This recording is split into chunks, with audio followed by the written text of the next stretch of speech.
En 1983, bajo el sol implacable del Bajío guanajuatense, don Refugio Hernández observaba desde el portal de su casa de adobe cómo los tractores nuevos pasaban frente a su parcela rumbo a las tierras de sus vecinos. Eran máquinas relucientes, John Deere verde esmeralda y Massey Ferguson rojo brillante, que llegaban montadas en plataformas desde León o Celaya, financiadas por los bancos que en esos años ofrecían créditos agrícolas con una generosidad que parecía no tener límites. Don Refugio, hombre de 62 años curtido por 5 décadas de trabajo en la tierra, observaba aquel desfile de modernidad con los brazos cruzados y una expresión que sus hijos nunca lograron descifrar del todo. No era envidia, tampoco era desprecio, era algo más profundo, una certeza silenciosa que él había aprendido de su propio padre durante la época en que la reforma agraria apenas comenzaba a repartir las tierras que antes pertenecían a las haciendas.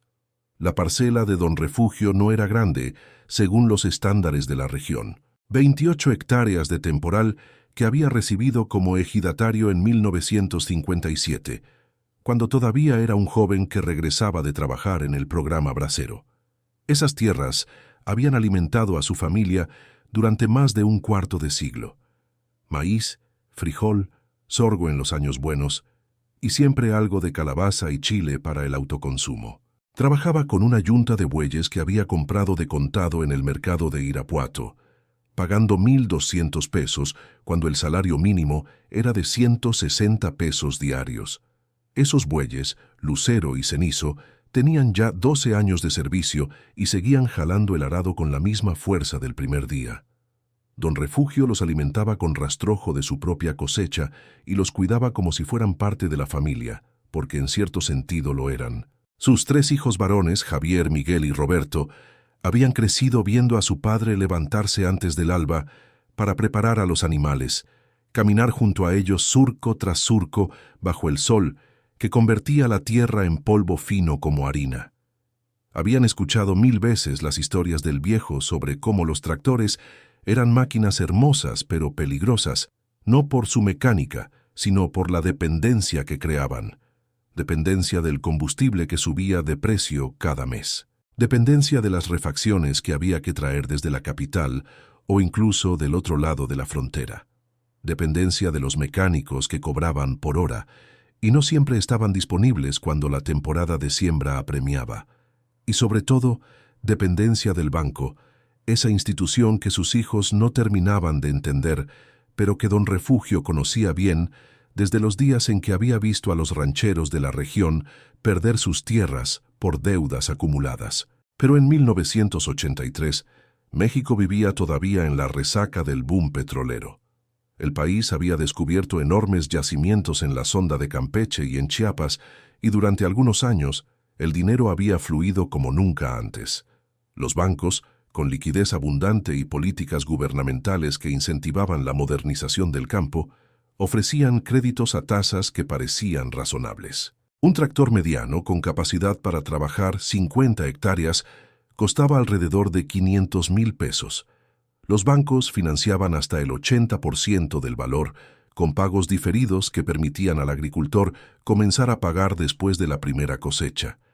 En papel, en las oficinas climatizadas de las sucursales bancarias donde los promotores de crédito vestían guayabera almidonada y hablaban de progreso, todo parecía tener perfecto sentido. Los vecinos de don Refugio, hombres de su misma edad y con parcelas similares, comenzaron a firmar los contratos. Don Arnulfo Carrillo, cuyas tierras colindaban al norte, fue el primero. Llegó manejando su tractor nuevo un martes de febrero, con la cabina reluciente y las llantas traseras tan altas que parecían de camión de carga. Ese mismo día, aró sus 22 hectáreas en menos de 6 horas, un trabajo que con yunta le hubiera tomado casi 2 semanas. La noticia corrió por el ejido como pólvora. En las reuniones dominicales después de misa, en la tienda de abarrotes de doña Esperanza, en la cantina donde los hombres se reunían los sábados por la tarde, no se hablaba de otra cosa. El tractor de Arnulfo se convirtió en el símbolo de una nueva era, la prueba tangible de que el campo mexicano finalmente estaba entrando a la modernidad que tanto prometían los discursos oficiales. Don Refugio escuchaba estas conversaciones en silencio, asintiendo de vez en cuando, pero sin comprometerse. Cuando sus propios hijos le preguntaban por qué no seguía el ejemplo de don Arnulfo, por qué se aferraba a métodos que parecían salidos de otro siglo, él respondía siempre con la misma frase, pronunciada con una calma que irritaba a los jóvenes ansiosos por modernizarse. Nunca financien tractores y equipos, decía. Compren solo lo que puedan pagar de contado, y si no pueden pagarlo de contado, es porque no lo necesitan tanto como creen. Era una filosofía simple, casi primitiva para quienes habían estudiado en la Secundaria Técnica Agropecuaria de Salamanca y habían aprendido sobre economías de escala y mecanización eficiente. Los hijos de don Refugio sentían vergüenza cuando sus amigos presumían las nuevas adquisiciones de sus padres, mientras ellos seguían arreando bueyes como campesinos del siglo XIX. Durante los siguientes 2 años, la transformación del ejido fue asombrosa. Más de la mitad de los ejidatarios adquirieron tractores, sembradoras mecánicas, trilladoras. Algunos incluso compraron sistemas de riego por aspersión, financiados también por créditos, que los técnicos agrícolas del gobierno ayudaban a gestionar. Las cosechas mejoraron notablemente. Lo que antes tomaba semanas ahora se completaba en días. Los hombres que antes regresaban del campo con las manos destrozadas por el arado y la espalda doblada por el esfuerzo, ahora volvían limpios, sentados en cabinas con radio y ventilador. Las esposas comentaban que sus maridos llegaban de mejor humor, menos exhaustos. Los domingos, en lugar de descansar todo el día para recuperarse de la semana, las familias comenzaron a salir a pasear a Guanajuato o San Miguel de Allende. La vida parecía haber mejorado de forma objetiva y medible. Don Refugio continuaba con sus bueyes. Se levantaba a las 4 de la mañana, preparaba el café en la estufa de leña, desayunaba frijoles refritos con tortillas que su esposa había hecho la noche anterior y salía al campo cuando el cielo apenas comenzaba a aclararse. Lucero y Cenizo lo esperaban en el corral rumiando con paciencia. El viejo les hablaba mientras les colocaba el yugo, les contaba sobre el clima, sobre los planes para ese día, sobre los chismes del pueblo. Los animales movían las orejas y resoplaban. Y don Refugio estaba convencido de que lo entendían mejor que sus propios hijos. Cuando pasaba junto a las parcelas mecanizadas, veía tractores estacionados, a veces en plena temporada de trabajo, esperando una refacción que tardaba semanas en llegar, o un mecánico que estaba ocupado con otras máquinas. Veía también las caras de preocupación de sus vecinos cuando se acercaba la fecha de pago del crédito y la cosecha no había sido tan buena como esperaban. En 1982, el gobierno mexicano había comenzado a enfrentar una crisis de deuda externa que se había gestado durante años de gasto excesivo y endeudamiento irresponsable. Para agosto de ese año, el país declaró una moratoria de pagos que sacudió los mercados financieros internacionales. Pero en los pueblos del Bajío, en los ejidos donde el tiempo parecía moverse más lento que en la capital, estas noticias llegaban como ecos lejanos, como problemas de políticos y empresarios que poco tenían que ver con la vida real de quienes sembraban maíz. Fue en 1983 cuando los primeros temblores comenzaron a sentirse en el campo. La inflación, que durante años había sido manejable, empezó a dispararse. En enero de 1983, un litro de leche costaba 18 pesos. Para diciembre del mismo año, costaba 32. El kilo de tortilla pasó de 4 pesos a 7 pesos 50. El diésel, combustible vital para los tractores, subió de precio 3 veces en un solo año. Los ejidatarios que habían financiado sus tractores comenzaron a sentir la presión. Los contratos de crédito estaban denominados en pesos, pero las cuotas se ajustaban según la inflación. Lo que en 1982 era un pago mensual de 3.500 pesos. Para 1984 se había convertido en 8.200 pesos, y el salario mínimo apenas había subido a 340 pesos diarios. Las matemáticas dejaron de funcionar. Don Arnulfo Carrillo, el primer entusiasta de la mecanización, comenzó a vender parte de su ganado para cubrir los pagos.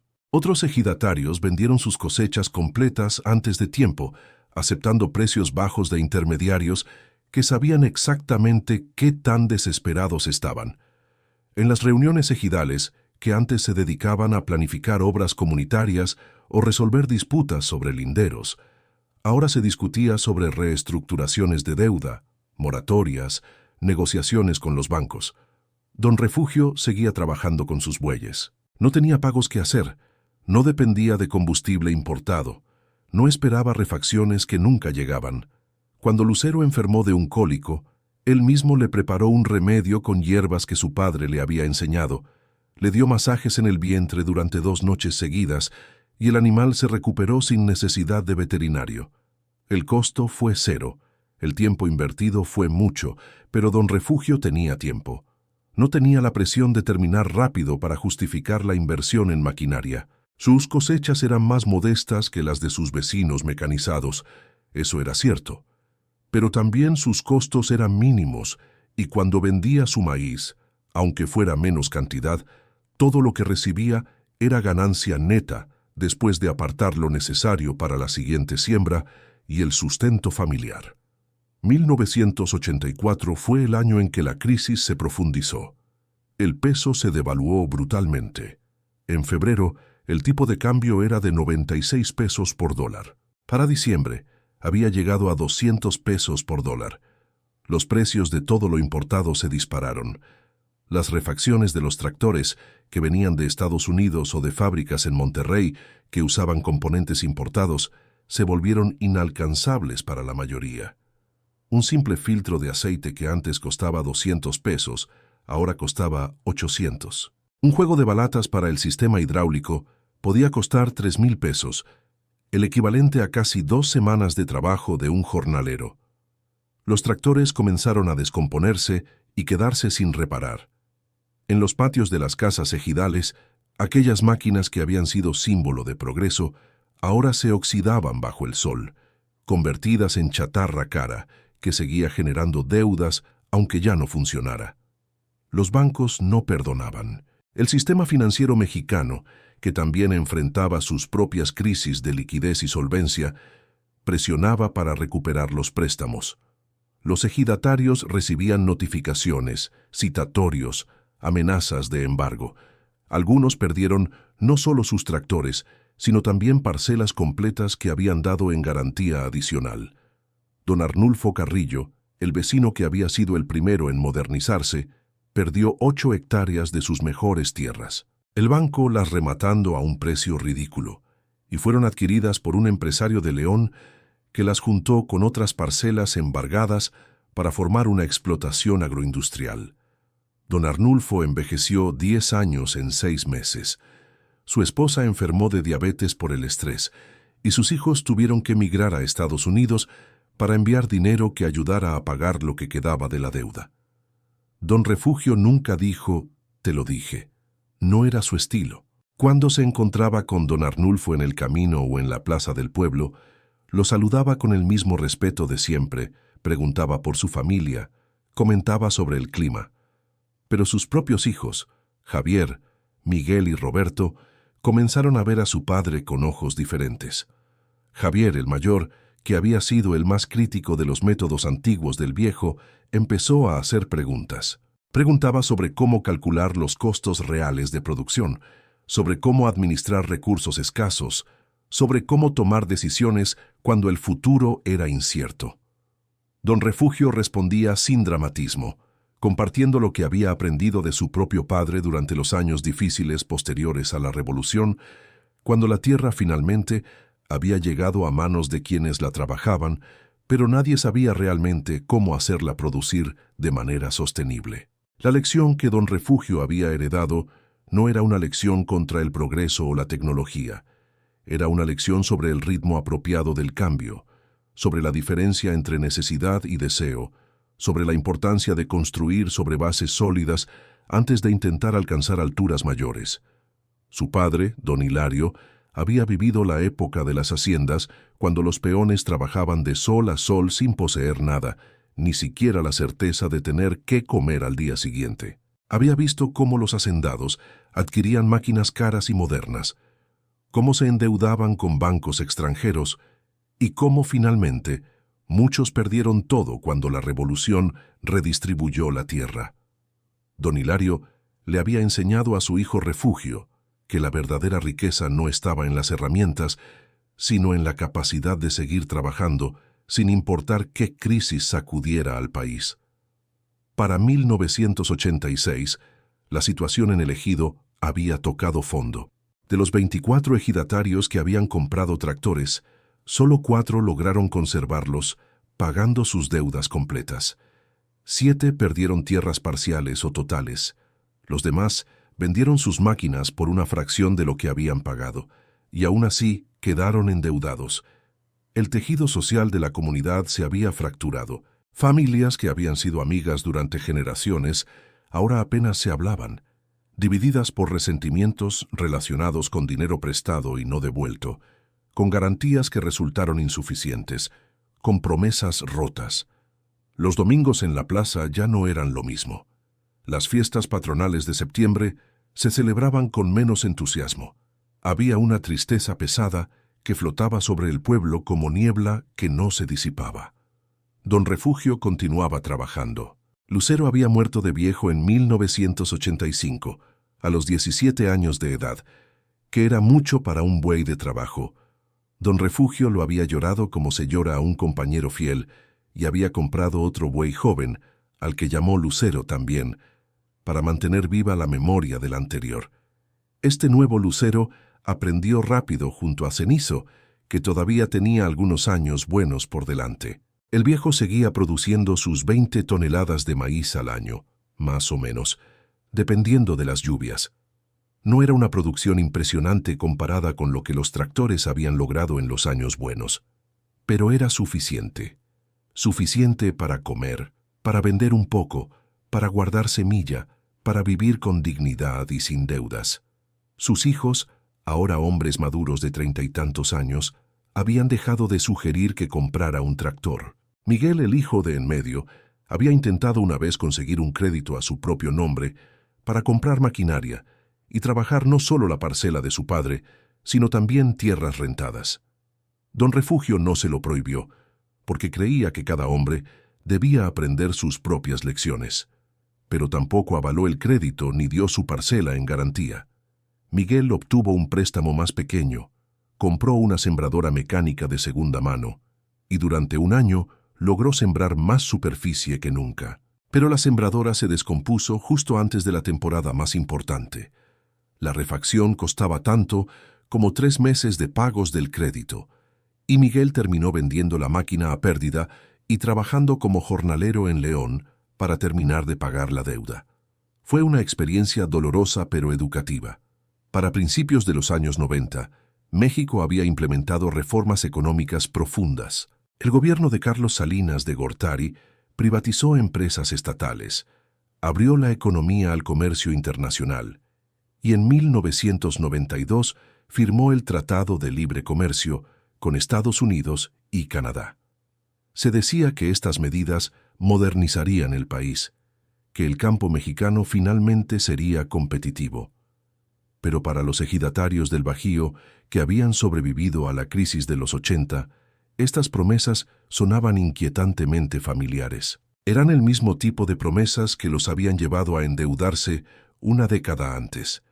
Don Refugio, que ahora tenía 71 años, observaba estos nuevos cambios con el mismo escepticismo sereno con el que había observado los cambios anteriores. La reforma al artículo 27 constitucional en 1992 cambió la naturaleza misma del ejido. Ahora las tierras ejidales podían venderse, rentarse, asociarse con capital privado. Nuevamente llegaron los promotores, esta vez no de bancos sino de empresas agroindustriales, ofreciendo contratos de producción, esquemas de inversión compartida, tecnología de punta. Y nuevamente, muchos ejidatarios mordieron el anzuelo. Vendieron sus parcelas a precios que parecían generosos en ese momento, pero que resultaron irrisorios años después. Otros se asociaron con empresas que les prometieron transformar sus tierras en invernaderos modernos o plantaciones de berries para exportación, solo para descubrir que los contratos estaban diseñados de tal manera que ellos asumían todos los riesgos, mientras las empresas se quedaban con la mayor parte de las ganancias. Don Refugio no vendió, no se asoció, no modernizó. Cuando le ofrecieron 150,000 pesos por sus 28 hectáreas en 1993, cantidad que parecía inmensa en ese momento, él simplemente agradeció la oferta y dijo que su tierra no estaba en venta. Sus hijos pensaron que estaba loco. 150,000 pesos era más dinero del que habían visto junto en toda su vida. Pero el viejo sabía algo que ellos todavía no comprendían del todo. Sabía que la tierra era lo único verdaderamente permanente en un mundo de cambios constantes. Sabía que mientras tuviera tierra y la capacidad de trabajarla, su familia nunca carecería de lo esencial. El dinero podía devaluarse, evaporarse, robarse o gastarse. La tierra permanecía. En 1994, otra crisis sacudió a México. La devaluación del peso en diciembre de ese año, conocida como el error de diciembre, hundió nuevamente a millones de mexicanos en la pobreza. Los que habían vendido sus tierras años antes y habían invertido el dinero en negocios o lo habían gastado en mejoras para sus casas, de repente se encontraron sin tierra y con dinero que no valía nada.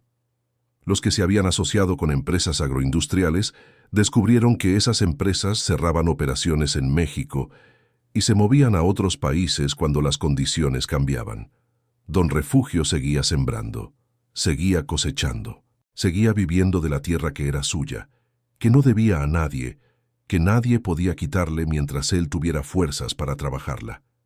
Roberto, el hijo menor de Don Refugio, fue el primero en regresar. Había estudiado agronomía en la Universidad de Chapingo, había trabajado para una empresa de semillas transgénicas, había vivido en Ciudad de México ganando un salario que parecía respetable hasta que se daba cuenta de que la mitad se iba en renta y transporte. En 1996, a los 35 años, Roberto regresó al pueblo con su esposa y 2 hijos pequeños. Le pidió a su padre que le enseñara a trabajar la tierra como él la trabajaba. Don Refugio, que nunca había presionado a sus hijos para que siguieran sus pasos, aceptó con una tranquilidad que ocultaba una alegría profunda. Comenzaron a trabajar juntos, padre e hijo, con los bueyes, con el ritmo antiguo, con la paciencia que la tierra exige y recompensa. Miguel regresó 2 años después, en 1998, después de pasar casi una década trabajando en fábricas de León y Celaya. Javier, el mayor, tardó más. No regresó físicamente, porque había establecido su vida en Querétaro, pero comenzó a enviar a su propio hijo, el nieto de Don Refugio, durante los veranos y las vacaciones, para que el muchacho aprendiera del abuelo.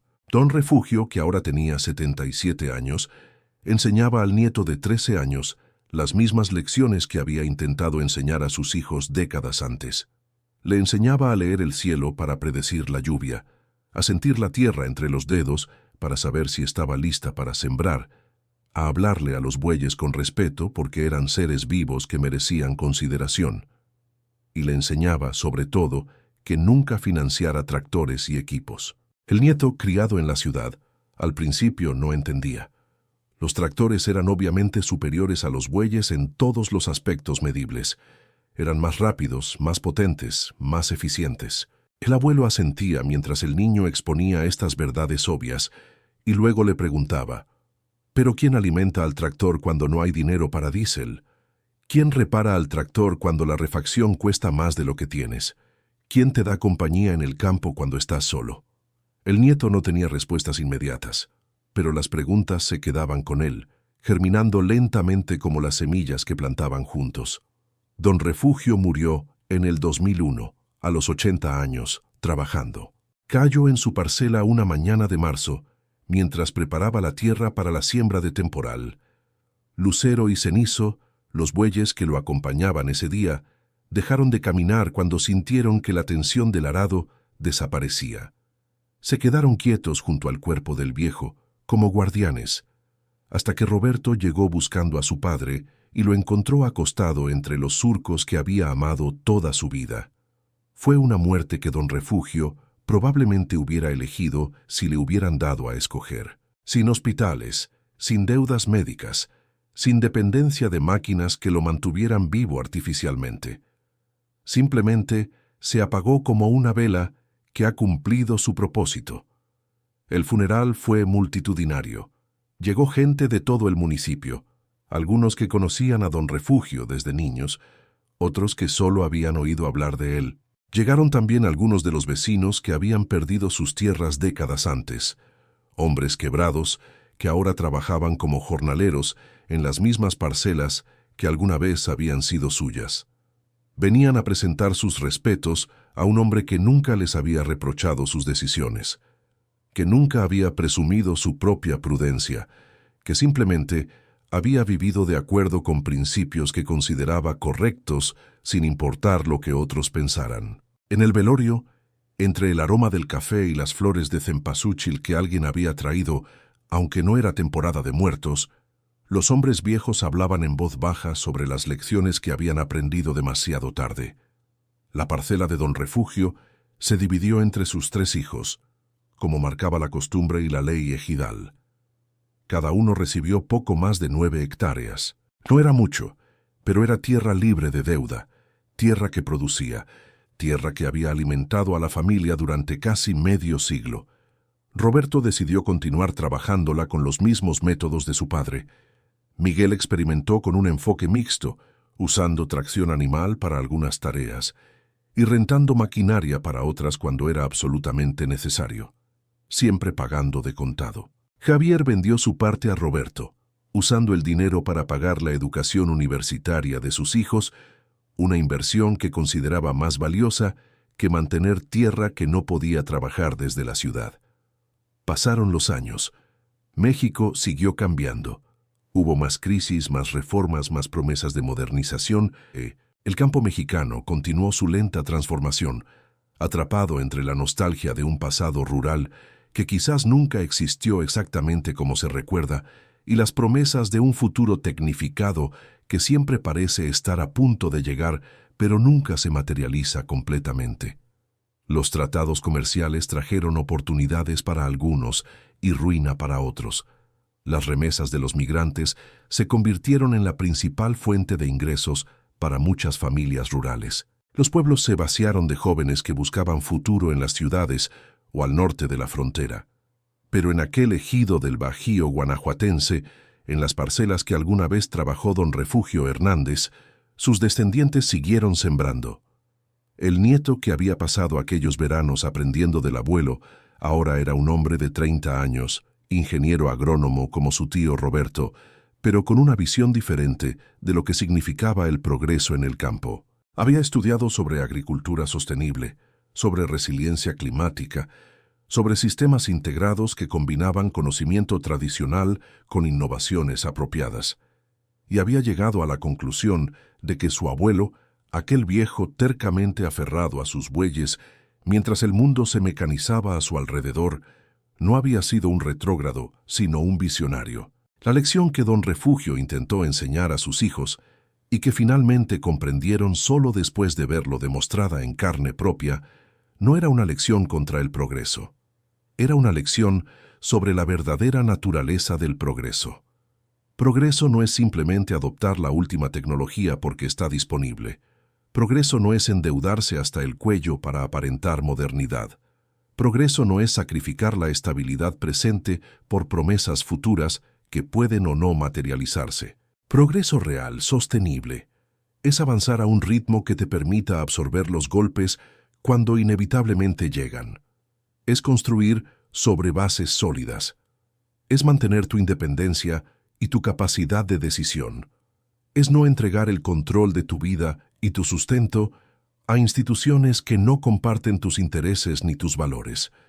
Cuando don Refugio decía «nunca financien tractores y equipos», no estaba hablando específicamente sobre tractores. Estaba hablando sobre un principio más profundo, una filosofía de vida forjada en la experiencia de generaciones que habían sobrevivido revoluciones, crisis económicas, cambios políticos radicales, Estaba hablando sobre la diferencia entre poseer y deber, entre libertad y dependencia, entre necesidad real y deseo inducido. Estaba hablando sobre conocerse lo suficientemente bien como para saber cuánta presión puedes soportar antes de quebrarte y tener la disciplina para no acercarte a ese límite solo porque otros te digan que deberías hacerlo. Los tractores de los años 80, que habían sido símbolo de progreso y modernidad, ahora eran chatarra oxidada en los patios traseros o habían sido vendidos como desperdicio de metal. Las deudas que habían generado se habían pagado finalmente, después de décadas de sacrificio, o habían sido condonadas parcialmente en programas gubernamentales de reestructuración que llegaron demasiado tarde para muchos. Las tierras embargadas habían cambiado de manos varias veces, concentrándose cada vez más en menos propietarios. El paisaje social y económico del ejido se había transformado completamente. Pero las 9 hectáreas que Roberto trabajaba, las que habían sido parte de la parcela original de su padre, seguían produciendo. Seguían alimentando a su familia. Seguían siendo suyas. En las tardes, cuando terminaba el trabajo del día, Roberto a veces se sentaba en el mismo portal donde su padre solía sentarse, observando el mismo horizonte que don Refugio había observado durante décadas. Pensaba en todas las veces que había considerado a su padre un hombre atrasado, incapaz de adaptarse a los tiempos modernos. Pensaba en cómo había anhelado que comprara un tractor, que se pusiera al día, que dejara de ser motivo de vergüenza frente a sus amigos cuyos padres sí se habían modernizado. Y pensaba en cómo todos aquellos padres modernizados habían terminado, algunos sin tierra, algunos endeudados hasta la muerte, algunos simplemente agotados por la presión constante de mantener máquinas caras funcionando y préstamos impagables al corriente. Su hijo, un niño de 8 años que llevaba el nombre del bisabuelo, Refugio, jugaba en el patio con un tractor de juguete. El niño hacía ruidos de motor, movía el juguete de un lado a otro, imaginaba grandes extensiones de tierra siendo trabajadas en tiempo récord. Roberto observaba y sonreía. No le decía al niño que los tractores eran malos. No intentaba convencerlo de que la tracción animal era superior. Simplemente lo dejaba jugar, sabiendo que llegaría el tiempo, si el niño decidía dedicarse al campo, en que aprendería las mismas lecciones que él había aprendido. Lecciones sobre ritmo apropiado, sobre bases sólidas, sobre la diferencia entre lo que brilla y lo que perdura. En otros ejidos de la región, en otras comunidades rurales a lo largo y ancho de México, historias similares se habían desarrollado con variaciones infinitas. Familias que habían apostado todo a la modernización rápida y habían perdido. Familias que habían mantenido un curso conservador y habían sobrevivido. Familias que habían encontrado algún punto intermedio, navegando entre la tradición y la innovación con diversos grados de éxito.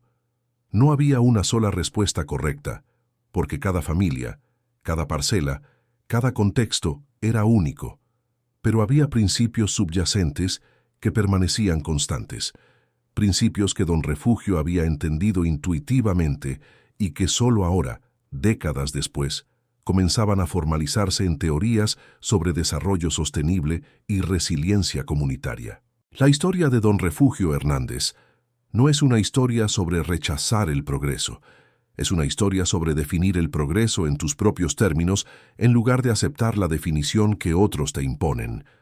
Es una historia sobre conocer la diferencia entre avanzar y precipitarse.